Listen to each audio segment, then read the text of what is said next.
미국 대공황 시기를 겪은 데일 이웰은 돈에 대한 중요함을 깨달았고 자식들에게 자신이 받은 고통을 대물림 받게 하지 않으려 노력한 남성이었습니다.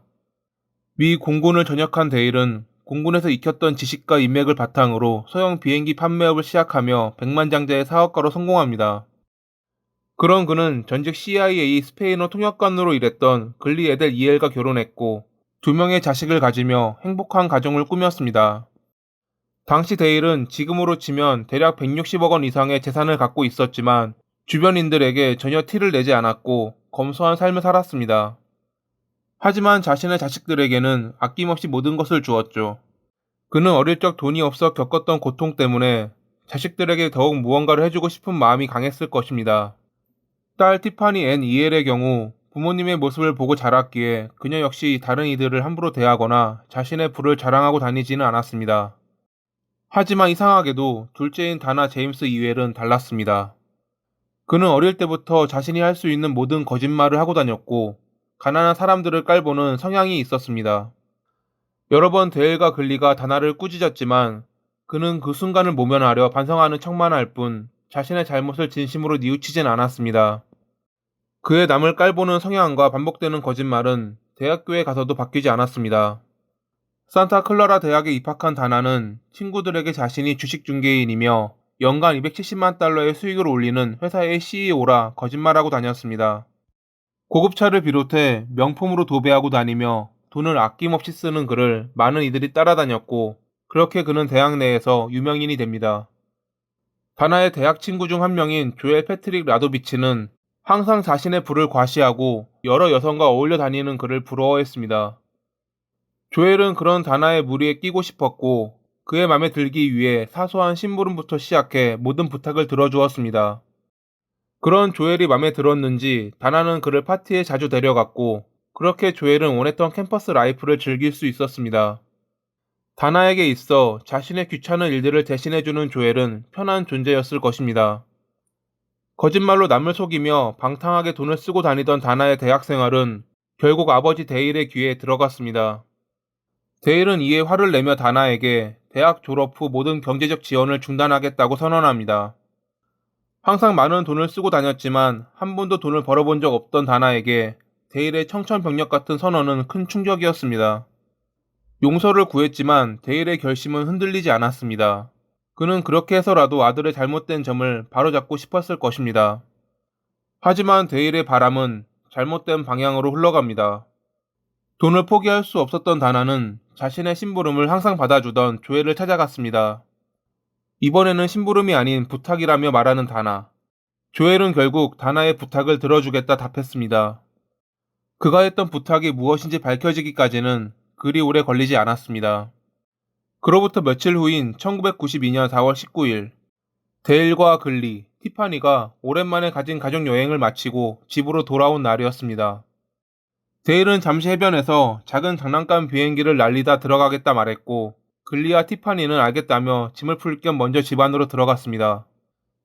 30분 정도 비행기를 갖고 놀던 데일이 집 안으로 들어갔을 때 그는 등에서부터 느껴지는 강한 통증에 쓰러지고 맙니다. 쓰러지는 그의 눈에는 이미 사망해 있는 글리와 티파니가 들어왔습니다. 데일 역시 잠시 후 숨이 멎었고 그들을 살해한 남성은 자신의 흔적을 지운 뒤 유유히 집을 빠져나갔습니다. 그들이 발견된 것은 사건 발생 이틀 후인 4월 21일. 여자친구와의 약속 때문에 홀로 가족여행을 가지 못했던 다나가 가족들과 연락이 되지 않는다며 지인들에게 확인해달라는 전화를 했을 때였습니다. 현장에 출동한 경찰은 범인이 혼자였고 데일 가족이 들어오기 전부터 이미 집에 숨어서 그들을 기다렸다는 것을 알아냈습니다. 게다가 현장에서 없어진 탄피와 인위적으로 물건을 찾는 듯 어지럽혀져 있는 흔적은 계획 범죄의 느낌이 강하게 났습니다. 경찰들이 회수할 수 있었던 것은 글리의 총상에 남아있던 정체 모를 황록색 모직물, 그 밖에 다른 증거물은 남아있지 않았습니다. 그날 인근에 살던 주민들은 총소리를 들은 적이 없으니 아마 범인은 소음기를 사용해 범행을 저질렀을 것입니다.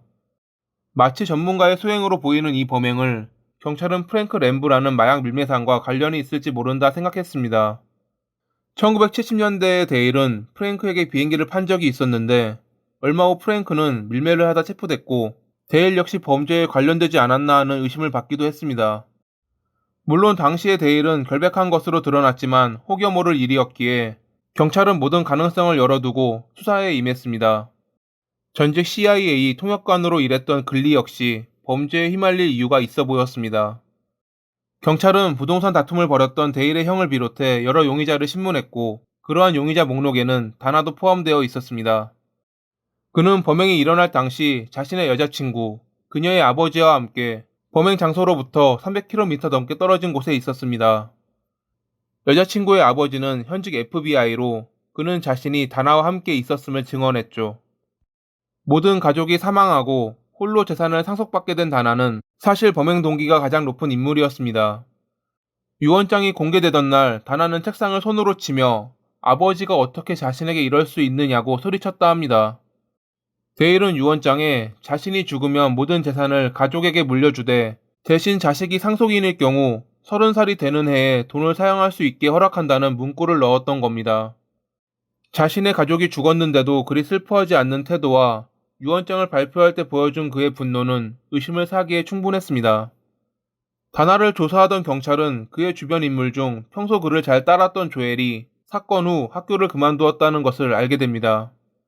그리고 다나 가족의 장례식이 끝나고 3주 뒤 조엘은 다나의 집에 들어가 함께 살며 현금만을 사용해 많은 물건들을 사고 다녔다는 것도 알게 되었죠. 현금의 출처는 다나가 받은 사망보험금과 요양원에 있는 그의 할머니를 속여 얻은 돈이었습니다. 무엇 때문에 다나가 조엘에게 이리 잘해주는 것일까라고 생각한 경찰은 조엘을 집중적으로 조사했습니다. 조엘의 친구 중 한 명은 사건 발생 며칠 전 그의 택배 상자를 대신 받아주었는데 상자 안에는 히트맨이 되는 법, 소음기를 만드는 법에 관련된 책이 들어있었다고 합니다. 경찰이 입수한 소음기를 만드는 법이 적힌 책에는 테니스공을 이용해 소음기를 만드는 방법이 적혀 있었습니다. 글리의 몸에서 발견된 황록색 모직, 그것이 테니스공의 모직이었다는 것이 밝혀지자 경찰은 조엘과 그의 주변 인물들을 중심으로 강력한 조사를 벌였습니다. 결국 그들은 조엘의 지인 중 한 명인 어니스트 잭 폰스가 구입했던 총이 범행에 사용된 총과 일치하다는 것을 알아냈습니다. 신문 끝에 어니스트는 조엘의 부탁으로 총을 사주었고 총을 숨기는 일을 도왔지만 그것을 그러한 범행에 사용할 줄은 몰랐다 자백했습니다. 결국 경찰은 어니스트의 안내로 범행에 사용된 총을 회수했고 이를 증거로 다나와 조엘을 체포할 수 있었습니다. 유산을 홀로 상속받기 위해 자신을 제외한 모든 가족을 살해해달라 조엘에게 부탁했던 다나. 8개월 동안 이어진 재판에서 다나와 조엘은 1급 살인 3건에 대해 유죄 판결을 받았고 1998년 7월 20일에 가석방 가능성 없는 종신형을 선고받았습니다. 어니스트의 경우 그들에게 불리한 증언을 하는 대가로 면책받았다고 합니다. 돈 때문에 해서는 안 될 짓을 벌인 다나와 조엘. 감옥에서 그들이 평생 고통받기를 바라며 이만 글을 마칩니다. 오늘도 봐주셔서 감사합니다.